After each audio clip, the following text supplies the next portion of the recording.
Tuhan bersamamu. Inilah Injil suci menurut Santo Yohanes. Pada hari Minggu Paskah setelah mendapati makam Yesus kosong, Maria Magdalena berlari-lari mendapatkan Simon Petrus dan murid yang lain yang dikasihi Yesus. Ia berkata kepada mereka, "Tuhan telah diambil orang dari kuburnya, dan kami tidak tahu di mana ia diletakkan." Maka berangkatlah Petrus dan murid yang lain itu ke kubur. Keduanya berlari bersama-sama, tetapi murid yang lain itu berlari lebih cepat daripada Petrus, sehingga ia lebih dahulu sampai di kubur.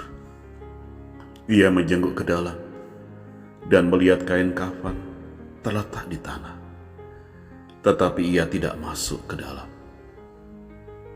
Maka tibalah Simon menyusul dia dan masuk ke dalam kubur itu. Ia melihat kain kafan terletak di tanah, sedang kain peluh yang tadinya ada di kepala Yesus tidak terletak dekat kain kafan itu, tetapi agak di samping di tempat yang lain dan sudah tergulung. Maka masuklah juga murid yang lain yang lebih dahulu sampai di kubur itu. Ia melihatnya dan percaya. Demikianlah sabda Tuhan. Saudari dan saudara, selamat pagi berkah dalam.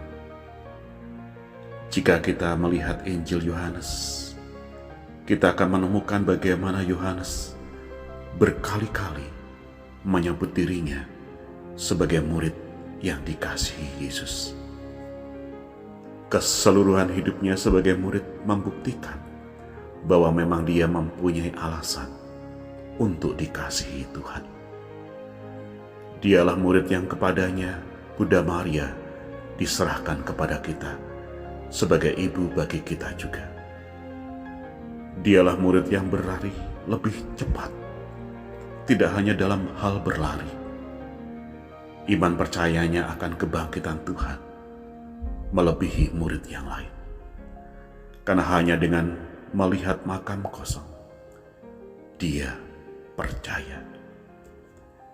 Dengan iman itu Yohanes selalu bermegah atas kasih Tuhan.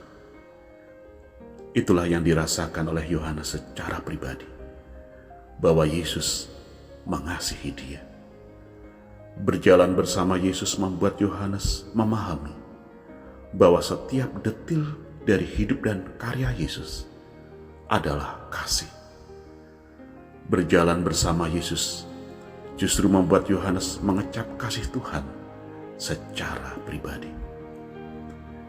Semakin seseorang sadar akan kasih Tuhan di dalam hidupnya, maka semakin dia dapat lebih beriman dalam perbuatan, lebih tekun, dan lebih cepat percaya, lebih cepat melakukan pekerjaan baik, dan lebih cepat mengasihi. Sebuah kasih karunia itulah yang membuat kita layak menjadi orang-orang yang dikasihi.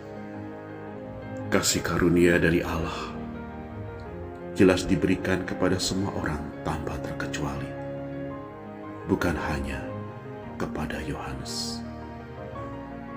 Dikatakan dalam surat Rasul Paulus kepada umat di Efesus, kasih karunia menyertai semua orang yang mengasihi Tuhan kita Yesus Kristus dengan kasih yang tidak binasa. Semoga kita menjadi orang-orang yang dikasihi Tuhan, mau berlari lebih cepat dalam hal iman dan kasih kepada Tuhan dan sesama. Selamat merayakan pesta pelindung paroki kita.